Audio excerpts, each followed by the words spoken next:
بسم اللہ الرحمن الرحیم۔ ہمارے پہلے سیشن کا یہ لاسٹ لیکچر ہے، چوتھا لیکچر ہے۔ حقوق الزوجین ہم ڈسکس کر رہے تھے، تو ابھی ہم نے شوہر کے حقوق کے بارے میں گفتگو کرنی ہے۔ کچھ حقوق کا تو پہلے بھی تذکرہ آ چکا کہ وہ مشترک حقوق ہیں۔ حق استمتاع ہے، وراثت کا حق ہے، نسب کا ہے، حسن سلوک ہے۔ تو شوہر کے جو خاص حقوق ہیں ان میں سب سے پہلے جس کا ہمیں تذکرہ ملتا ہے وہ ہے اطاعت، فرما برداری۔ لفظ تھوڑے سے مشکل ہیں، مطلب عورتوں کے لیے ان کو نگلنا مشکل ہے، بولنے کے اعتبار سے تو نہیں۔ ڈاکٹر صاحب کہتے تھے کچھ کڑوی گولیاں ہوتی ہیں، لیکن نگل جائیں تو بہت فائدہ دیتی ہیں۔ تو احادیث میں جیسے ہم نے کہا کہ اگر ہم عورتوں کے حقوق کو ایک لفظ میں سمرائز کریں تو وہ لفظ کیا ہے کہ مردوں کو ان کے ساتھ حسن معاشرت سے، اچھے اخلاق سے پیش آنا چاہیے۔ اگر مردوں کے حقوق کو ہم ایک لفظ میں سمرائز کریں، ایک لفظ میں کہ ان کے جتنے حقوق ہیں آپ ان کے لیے ایک لفظ استعمال کر لیں، تو وہ لفظ اطاعت ہے۔ چونکہ مرد گھر کا بڑا ہے، خاندان ایک ادارہ ہے، اس ادارے میں کوئی نہ کوئی منتظم ہوگا۔ ظاہری بات ہے ایک ادارے میں 2 یا 2 سے زائد منتظم ہوں گے تو معاملہ چلے گا نہیں۔ تو خاندان کا بھی ادارہ ایک سے زیادہ منتظم اگر اس کو چلانے کی کوشش کریں گے تو وہ نہیں چلے گا۔ پھر یہ چیز بہت فطری اور نیچرل ہے کہ جو دینے والا ہوتا ہے نا وہی منتظم ہوتا ہے۔ میں اگر امپلائی ہوں، تنخواہ لے رہا ہوں، تو میں کہوں کہ ایڈمنسٹریشن میرے پاس ہونی چاہیے، نہ کہ وہ جو مجھے تنخواہ دے رہا ہے، پے کر رہا ہے۔ لاجیکل سی بات ہے، سب لوگ مجھے بیوقوف کہیں گے۔ تو جو لگا رہا ہے، جو دے رہا ہے، ظاہری بات ہے اس کا ہاتھ اونچا ہے۔ الید العلیٰ خیر من الید السفلیٰ ہے حدیث کے الفاظ، اوپر والا ہاتھ نیچے والے ہاتھ سے بہتر ہوتا ہے۔ لاجیکل بات ہے، دینے والا لینے والے سے بہتر ہے۔ تو مرد اگر خرچ کر رہا ہے، قرآن نے کہا نا کہ قوام اس لیے، ذمہ دار اس لیے، یا آپ کہیں کہ جی ایڈمنسٹریٹر اس لیے کہ وہ خرچ کر رہا ہے۔ اب عورت گھر سے باہر جب ملازمت کے لیے، جاب کے لیے نکلتی ہے تو کوئی نہ کوئی اس کا باس ہے، کسی کی سیکٹری بن رہی ہے، یا سیکٹری نہیں بن رہی تو کہیں ملازمت کر رہی ہے، وہاں تو 8 گھنٹے کی پابندی کر رہی ہے، لے رہی ہے نا۔ تو سب کو بات سمجھ میں آتی ہے کہ جی تنخواہ لے رہی ہے، سیلری دے رہی ہے، تو اس نے اپنی ذمہ داریاں، اپنی ڈیوٹیز پوری کرنی ہے۔ باس اس کو کھینچتا بھی ہے، سارا کچھ کرتا ہے، ڈانٹ ڈپٹ بھی کرتا ہے، کام وقت پہ نہ کرنے پہ ہلاتا جلاتا بھی ہے، وہاں تو سب کو سمجھ میں آتی ہے۔ تو گھر میں بھی تو وہی ہے نا، وہی معاملہ ہے۔ آپ اس کو سیلری نہ کہیں، مرد خرچ تو کر رہا ہے، سیلری سے زیادہ خرچ کر رہا ہوتا ہے۔ تو جب وہ خرچ کر رہا ہے تو گھر کے ادارے کا وہ سربراہ ہے، اور عورت کو اس کا فرما بردار رہنا ہے۔ یا تو عورت خود خرچ کرنے والی بن جائے نا، وہی ہم نے بات کی تھی۔ اگر وہ گاڑی کے دونوں پہیے ہیں تو یورپ میں تو انہوں نے پھر 2 پہیے برابر ہی بنائے ہیں نا۔ انہوں نے کہا بی لائن میں پیچھے آ کے کھڑی ہو جاؤ، برابر کی ہو تم ہماری طرح کی۔ لیکن یہ نہیں ہے کہ جی ہر معاملے میں عورت کو جو ہے وہ اہمیت دی جائے، اس کا کام پہلے ہونا چاہیے، اس کو ہم ترجیح دیں، لیڈیز فرسٹ کے ہم نعرے لگائیں، پھر مرد گھر کا سارا خرچ اٹھائے، اور عورتیں پھر بھی کہیں کہ جی ہم برابر کیوں نہیں ہیں۔ برابر تو تبھی ہوگے کہ جب آپ دونوں پھر برابر خرچ اٹھاؤ، یا تو پھر بات چلیں کہیں بھی کچھ سمجھ میں آتی ہے۔ اور ویسے اگر عورت جو ہے نا وہ برابر کا خرچ گھر کا اٹھا رہی ہو نا، پھر وہ سہتی بھی کوئی نہیں ہے، پھر معاملہ وہاں پہ نا گھر کا امبیلنس ہو جاتا ہے۔ تو جہاں عورت اپنے شوہر پہ ڈیپینڈنٹ ہو تو وہاں یہ معاملہ ہے کہ عورت کو کیا کرنا ہے، اپنے شوہر کی اطاعت کرنی ہے۔ فطری نظام یہی ہے۔ تو اللہ کے رسول صلی اللہ علیہ وسلم کی ایک حدیث ہے، آپ صلی اللہ علیہ وسلم نے کہا، یہ مستدرک حاکم کی روایت ہے کہ حضرت عائشہ رضی اللہ عنہ نے اللہ کے رسول سے سوال کیا کہ عورت پہ سب سے زیادہ حق کس کا ہے؟ تو اللہ کے رسول نے کہا اس کے شوہر کا۔ یہ بھی نہیں کہا اس کے والد کا، اس کے شوہر کا۔ شادی کے بعد اس کے شوہر کا حق زیادہ ہے، کیونکہ اب اپنے شوہر کی ولایت میں ہے۔ تو حضرت عائشہ رضی اللہ عنہ نے کہا کہ مرد کے اوپر سب سے زیادہ کس کا حق ہے؟ تو اللہ کے رسول نے کہا اس کی ماں کا۔ ماں کا حق باپ سے 3 گنا زیادہ قرار دیا گیا۔ اسی طرح ایک اور روایت ہے سنن ابی داؤد کی، اور بہت معروف روایت ہے، آپ سب حضرات نے سنی ہوگی، کہ اللہ کے رسول نے کہا کہ اگر میں کسی کو حکم دیتا کہ وہ کسی کو سجدہ کرے تو میں عورت کو حکم دیتا. یہ مطلب بیک گراؤنڈ تو اس کا یہ تھا نا کہ حضرت معاذ بن جبل رضی اللہ عنہ آئے یمن سے ہو کے اللہ کے رسول کے سامنے سجدہ کیا. اللہ کے رسول نے کہا معاذ یہ کیا؟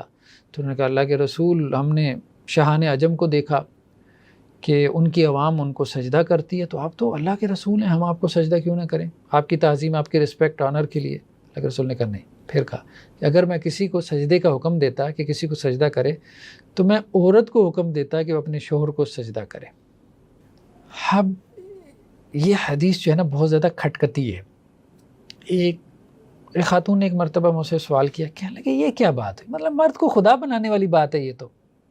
اگر میں ریئلسٹک ہو کے بات کروں تو یہ تو مرد کو خدا بنانے والی بات ہے. آپ میرے اوپر کوئی فتویٰ نہ لگائیں، لیکن مجھے بتائیں یہ بات مجھے سمجھ میں نہیں آتی کہ اللہ کے رسول نے یہ بات کیوں کہی.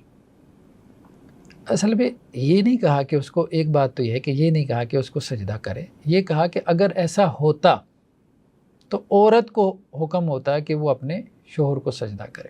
یہ سجدہ بیسیکلی کیا ہے؟ بیسیکلی یہ ایک علامت ہے فرما برداری، انتہائی فرما برداری، انتہائی درجے میں سبمسونیس کی، کیونکہ اس کے بغیر گھر کا ادارہ چل نہیں سکتا. یہ نہیں کہا کہ اس کو تم معبود بنا لو. وہ جس کانٹیکس میں پوچھ رہے تھے حضرت معاذ بن جبل، وہ بھی یہی کہہ رہے تھے اللہ کے رسول وہ اپنے بادشاہوں کی اتنے فرما بردار ہیں تو وہ اپنی فرما برداری کو شو کرنے کے لیے سجدہ کرتے ہیں. وہ بادشاہوں کو کوئی تھوڑا معبود سمجھتے تھے. تو آپ ہمارے لیے پیغمبر رسول ہیں تو ہم بھی آپ کو سجدہ کریں. تو اس کانٹیکس میں بات ہو رہی ہے. تو اتنی زیادہ گویا کہ فرما برداری مطلوب ہے عورت سے کہ جیسے کوئی آدمی جو ہے وہ کسی کے سامنے سجدہ ریز ہو جائے، یعنی اتنا فرما بردار ہو جائے کہ اپنے آپ کو اس کے سامنے سجدہ ریز کرتے ہیں. جب تک یہ سبمسو نہیں ہوگی اس وقت تک گھر کا ادارہ نہیں چلے گا. یہ اچھا اب یہ عورت کے لیے کیوں ہے، مرد کے لیے کیوں نہیں ہے؟ ابھی مرد شور عورت کا کیوں نہیں فرما بردار؟ اس میں بات یہ ہے کہ ہر ایک کو اللہ نے ہر ایک سے آزمایا ہے. کچھ چیزیں عورت کے لیے آزمائش ہیں، کچھ مرد کے لیے آزمائش ہیں. تو عورت کی آزمائش اصل میں اس میں ہے، یہ بات اس کو سمجھنی چاہیے. اس کی آزمائش ہی اصل میں اس میں ہے کہ اس نے اپنے آپ کو مرد کا فرما بردار ثابت کرنا ہے. اگر وہ اس آزمائش میں پوری نہیں اترے گی، اپنے آپ کو ثابت نہیں کرے گی اور اس چکر میں پڑ جائے گی کہ وہ بھی میری برابر کی مخلوق ہے، میں اس کی فرما برداری کیوں کروں، وہ میرا فرما بردار کیوں نہ بن جائے. حالانکہ اللہ نے کہا ہے کہ اس کا ایک درجہ اونچا ہے، وَلِلرِّجَالِ عَلَيْهِنَّ دَرَجَةٌ، جسمانی اعتبار سے بھی اور خرچ کرنے کی وجہ سے بھی اس کا درجہ تم سے اوپر ہے. اس لیے تمہیں اس کا جو ہے وہ فرما بردار ہونا ہے. جیسے کہ تم کہیں پہ اگر جاب ملازمت وغیرہ کرو تو تمہیں فرما بردار ہونا پڑتا ہے، تبھی ادارے کا نظام چلتا ہے. لیکن دوسرا یہ کہ یہ تمہارے لیے آزمائش بھی ہے. اگر تم اس آزمائش میں کامیاب ہو تو تم جنتی ہو.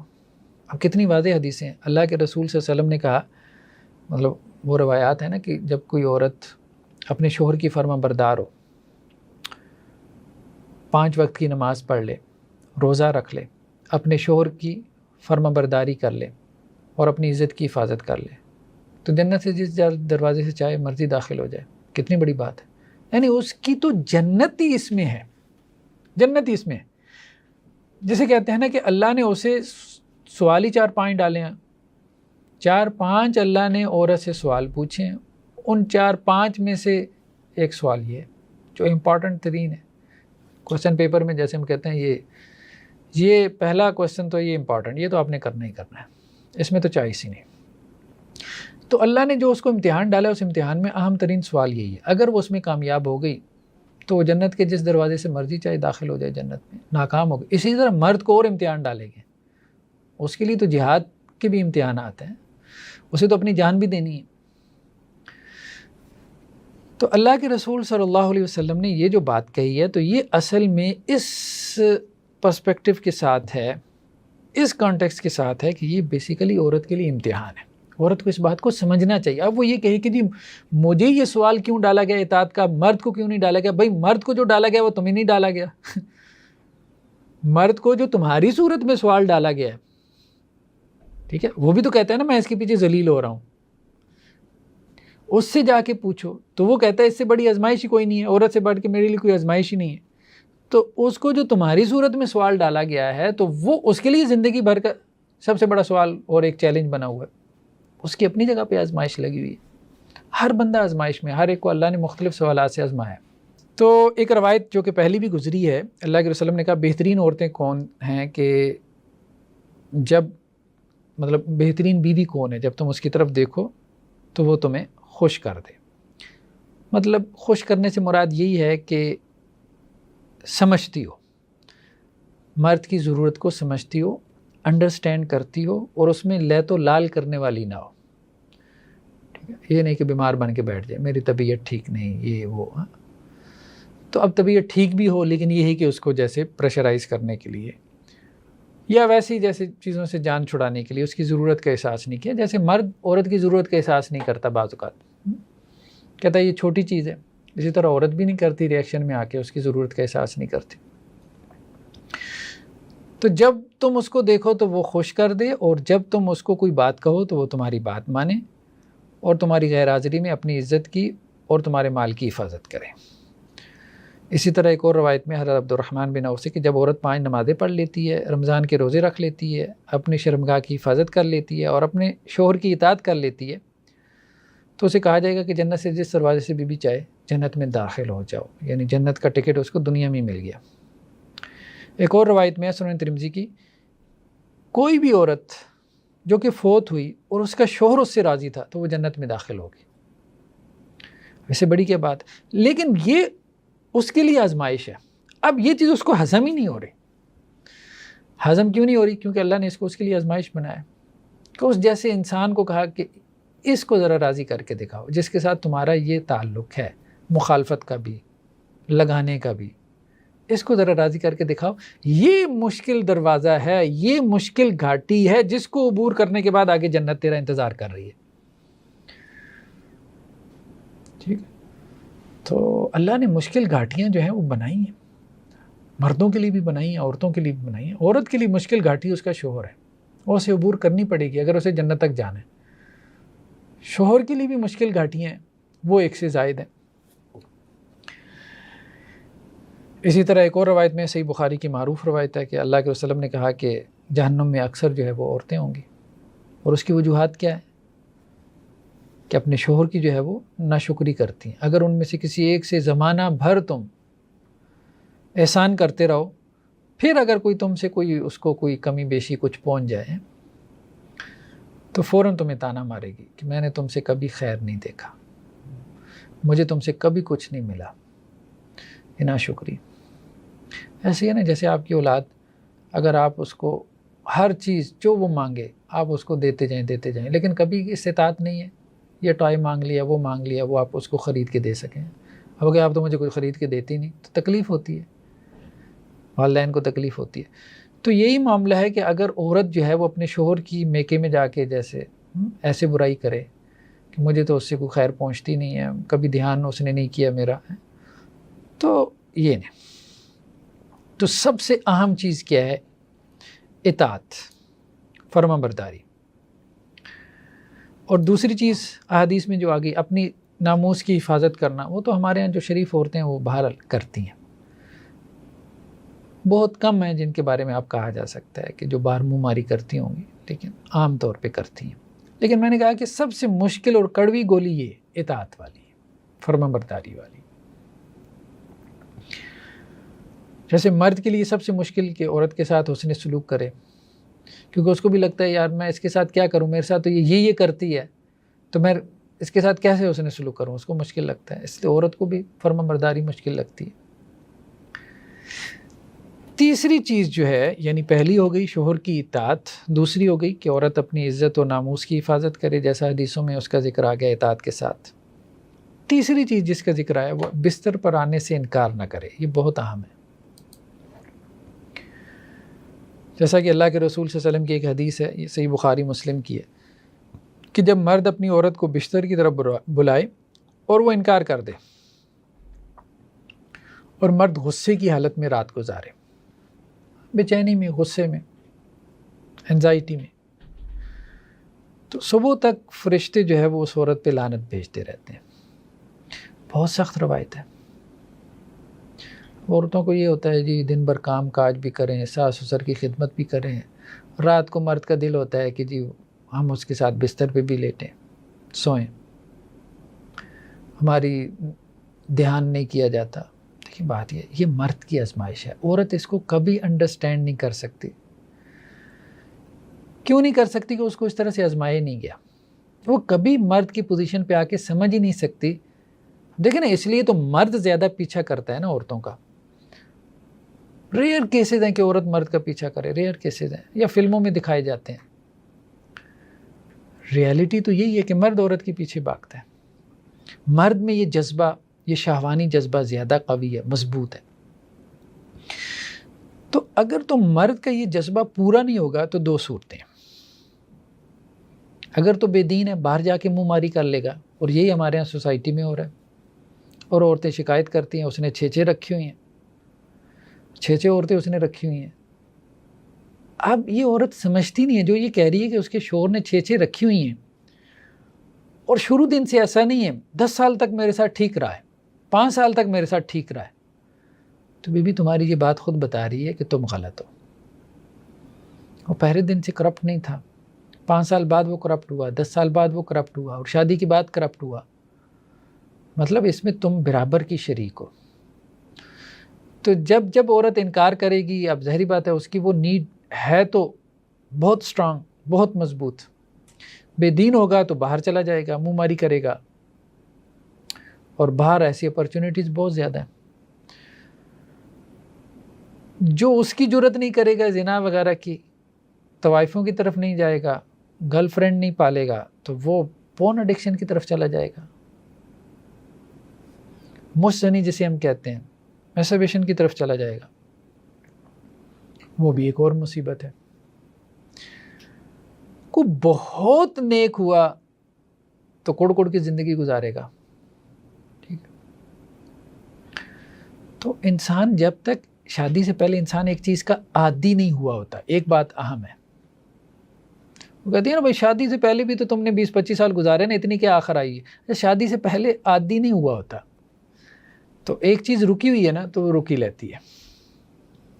لیکن جب انسان ایک چیز کا عادی ہو جائے نا، پھر اس کے بعد جو ایڈکشن یا عادت ہوتی ہے، یہ عادت جو ہے نا وہ پھر انسان کو بہت تنگ کرتی ہے. تو اس لیے شادی کے بعد انسان کی اگر جو سیکشول ڈیزائر ہے وہ پوری نہ ہو تو وہ زیادہ فرسٹریشن میں آ جاتا ہے بنسبت شادی سے پہلے کے. کیونکہ اس وقت کہتا ہے یار اب تو شادی بھی کر لی، اب تو میں خرچ بھی کر رہا ہوں، سارا کچھ کر رہا ہوں. یہ چیزیں اس کے اوپر جو ہے وہ ذہنی طور پہ اس کو ٹارچر کرتی ہیں. تو اس لیے ہمارے دین نے، مطلب یہ بات اب عورتوں کو سمجھ نہیں آتی. عورتیں یہ سمجھتی ہیں کہ یہ مردوں کے حقوق بیان ہو رہے ہیں. مردوں کے حقوق تو ہیں نو ڈاؤٹ، لیکن اس میں خود عورتوں کا بھی فائدہ ہے. عام طور پہ جہاں پہ بھی لو ہیٹ ریلیشن شپ ہوتا ہے میاں بیوی میں، اور مرد کی طرف سے اگر آپ کو کوئی نفرت دیکھنے کو ملے گی نا، تو پیچھے آپ جا کے پھرولیں گے، گہرائی میں جا کے یہی ریزن آئے گی کہ میری بیوی مجھے اوائڈ کرتی ہے، بھاگتی ہے مجھ سے، جان چھڑاتی ہے، تو مسائل پیدا کرتی ہے. اب اسی وجہ سے مرد باہر جا کے منہ ماری کرتا ہے. جب باہر جا کے منہ ماری کرتا ہے، یاریاں لگا لیتا ہے، اب اسے تکلیف ہوتی ہے یہ کیا کر رہا ہے. بہت نیک فطرت ہوگا تو سیکنڈ میرج کی طرف چلا جائے گا. اس پہ بھی اس کو تکلیف ہے کہ سیکنڈ میرج کیوں کر رہا ہے، اس پہ بھی مطمئن نہیں ہے. تو وہ خود یہ رستے کھول رہی ہے، وہ اس کے نتائج سے. ابھی تو وہ انجوائے کر رہی ہے، شروع میں تو انجوائے کرتی ہے، سیدھی سی بات ہے. عورت انجوائے کرتی ہے اس بات کو، مرد کو ایکسپلائٹ کرتی ہے. ایک اور بات اہم ہے، عورت مرد سے زیادہ میچیور ہوتی ہے ازدواجی معاملات میں. یہ ہم نیکسٹ سیشن میں انشاءاللہ اس پہ مستقل گفتگو کرتے ہیں. کبھی اس پہ سوچیں، عورت جلد بالغ ہو جاتی ہے. لڑکی جلد بالغ ہوتی ہے لڑکی کی نسبت. ہمارے ہاں لڑکیوں کی بلوغت کی عمر 10 سے 12 سال ہے، لڑکوں کی 13 سے 15 سال ہے. جلد بالغ ہونے کا مطلب جلد میچور ہونا.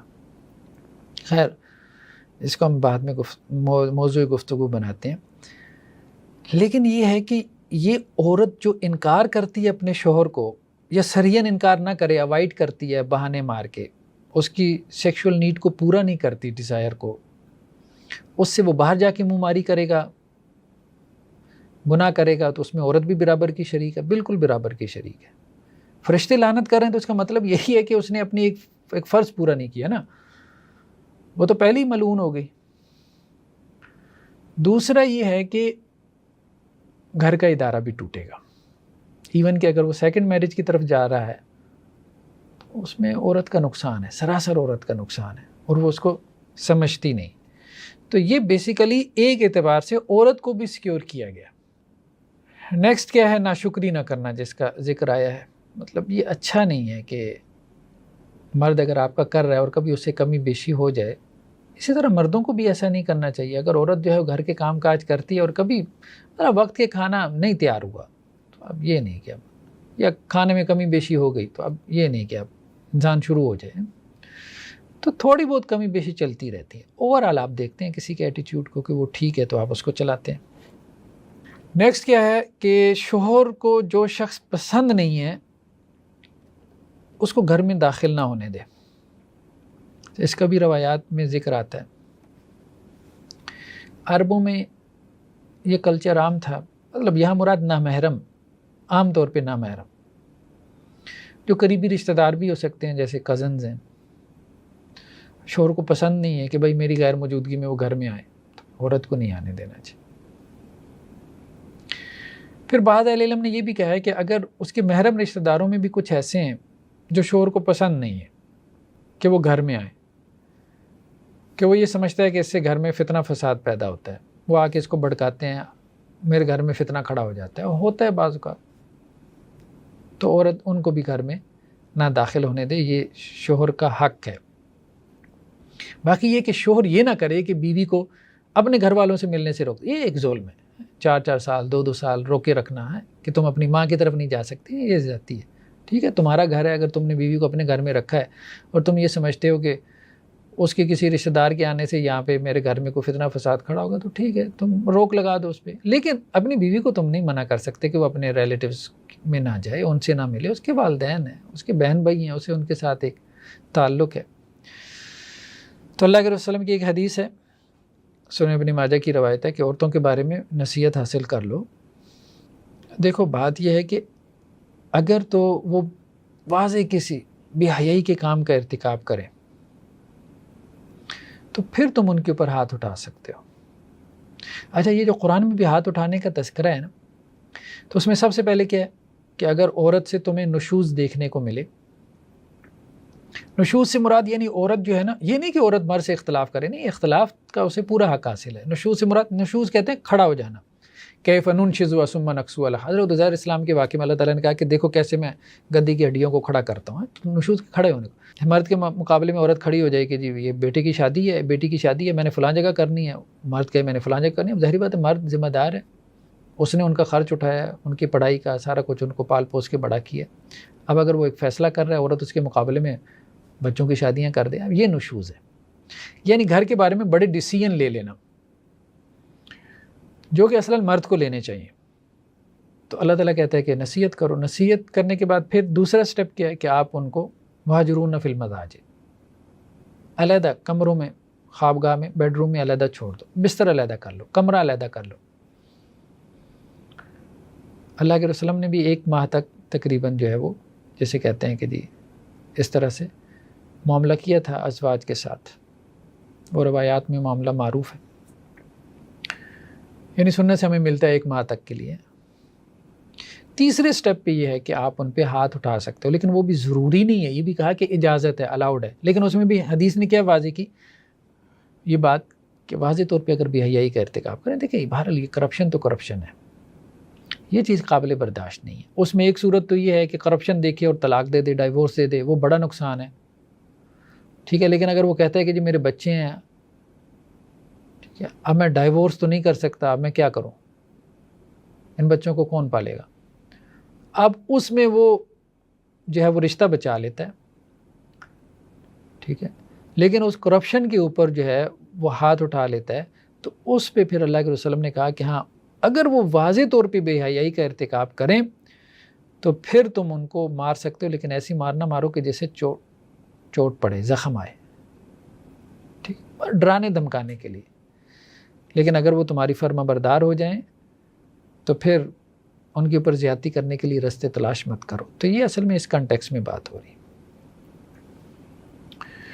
تو ایک تو یہ ہے کہ اسی حدیث کے اندر آگے چل کے یہ آیا ہے کہ تمہارا یہ حق ہے ان کے اوپر کہ وہ تمہارے گھر میں کسی ایسے شخص کو داخل نہ ہونے دیں جسے تم پسند کرتے ہو. یعنی کوئی ایسا شخص تم آؤ کہ تمہارے بستر پہ بیٹھا ہے جسے تم پسند نہیں کرتے، وہ ہے بھی نہ محرم، ٹھیک ہے رشتہ دار ہے کہ نہ محرم ہے، تنہائی میں بیٹھا ہے، نہیں.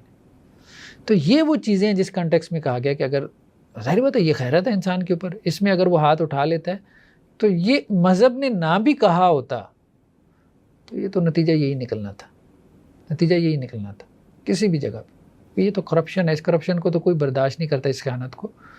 عورت کو کوئی اور پسند ہے تو بھائی تم علیحدہ ہو جاؤ، کسی کے نکاح میں کیوں؟ تمہیں کوئی اور پسند ہے تو آپ کیا کرو، آپ ڈائیورس لے کے علیحدہ ہو جاؤ، اس سے نکاح کر لو، ٹھیک ہے. لیکن کسی کے عقد میں رہتے ہوئے یہ خیانت کرنا یہ درست نہیں. وہ مرد خیانت کرے یا عورت خیانت کرے، دونوں کے لیے درست نہیں ہے. نیکسٹ کیا ہے، عورت جو ہے نا گھر سے نکلنے کے لیے شوہر کی اجازت کی پابند ہے. ٹھیک ہے، یہ اہم بات ہے. گھر سے نکلنے کے لیے شوہر کی اجازت کی پابند ہے. شوہر اگر منع کر دے اس کو گھر سے نکلنے پہ، مطلب کسی وجہ سے منع کر دے، تو اس کو وہ پابندی جو ہے وہ قبول کرنی چاہیے. اب ظاہری بات ہے زندگی بھر کے لیے تو پابند کرنے سے رہا نا، وہ تو کوئی عقل مند ایسا نہیں کرے گا. لیکن وقتی طور پہ اگر وہ سمجھتا ہے کہ نہیں، مثال کے طور پہ وہ کہتا ہے بچے چھوٹے ہیں، تم نے گھر سے باہر نہیں نکلنا، تم نے جاوا ملازمت نہیں کرنی ہے، تو عورت کو پابندی قبول کرنی چاہیے. بچے تباہ ہو جائیں گے، تم نے کیا میڈس کے اوپر چھوڑے ہیں، چھوٹے چھوٹے بچے ہیں. اب ظاہری بات ہے میڈس ان کو پالیں گی تو جس طرح سے وہ پالتی ہیں، بچوں کے سائیکولوجیکل ایشو بنتے ہیں، ان کے ایموشنل ہیلتھ کے پرابلمز بنتے ہیں.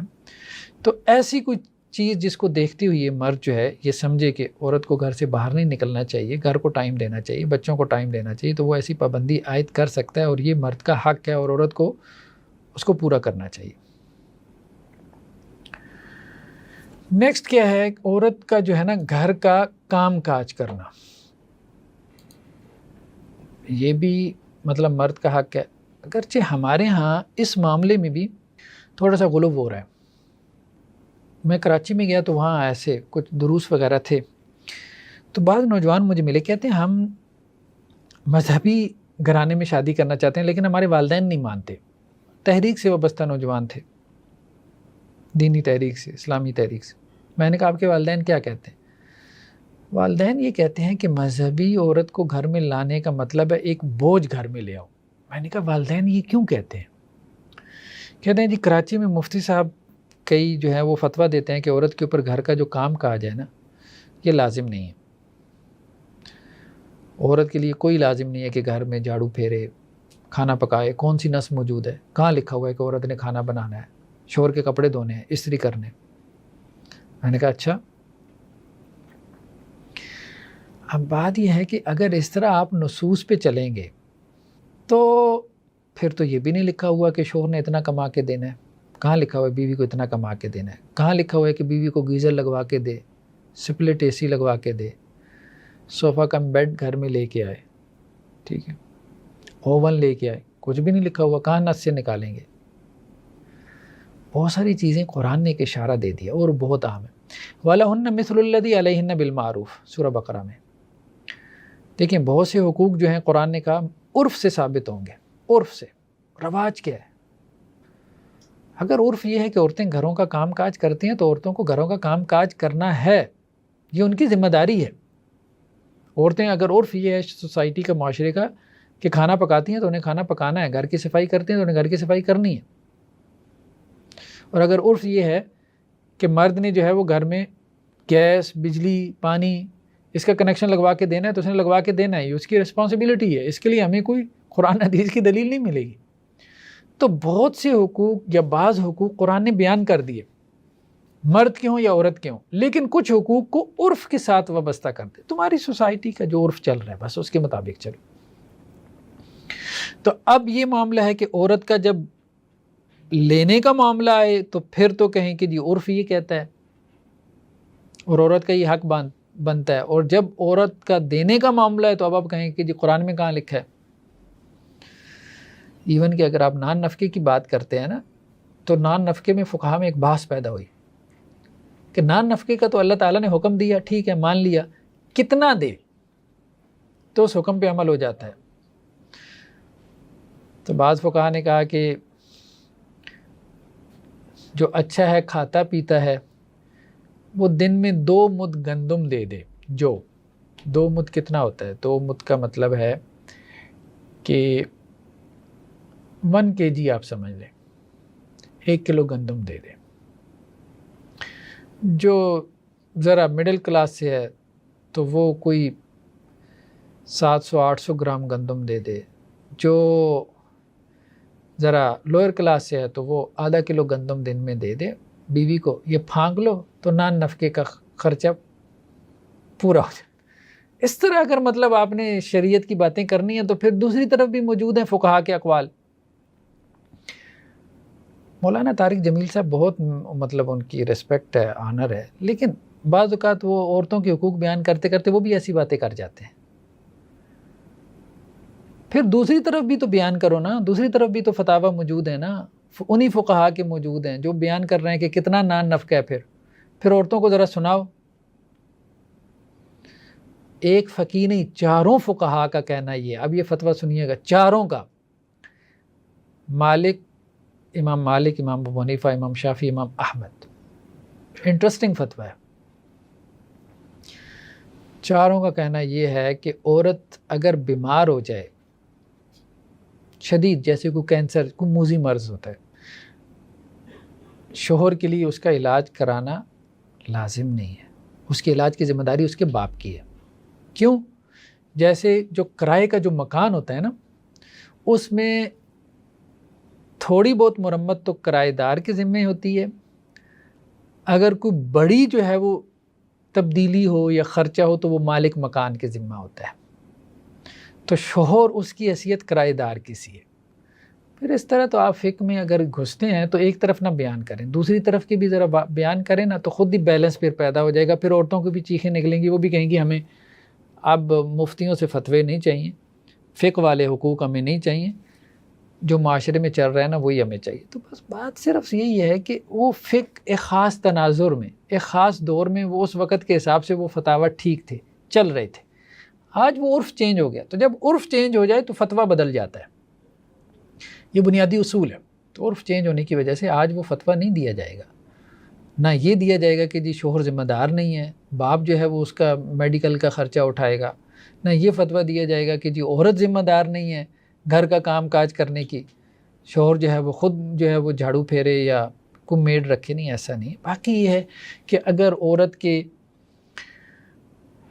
جہاں سے وہ بیوی لے کے آیا ہے وہاں پہ اگر کوئی میڈ ویڈ کا رواج ہے تو شوہر کو چاہیے کوئی فیسیلیٹیٹ کر دے، کوئی میڈ وغیرہ گھر میں رکھ لے، اور عام طور پہ رکھ بھی لیتے ہیں، ایسا کوئی ایشو نہیں ہے میرے خیال میں۔ تو گھر کا کام کاج کرنا یہ اہم ہے۔ ایک یہ ہے کہ کیا مرد جو ہے وہ عورت کو ہر جگہ اپنے ساتھ رکھ سکتا ہے؟ یہ کویسچن بھی پیدا ہوا ہے، کیا یہ اس کا حق ہے؟ جیسے ہمارے یہاں بہت سارے لوگ ایسے ہوتے ہیں کہ جی ایک شہر سے دوسرے شہر،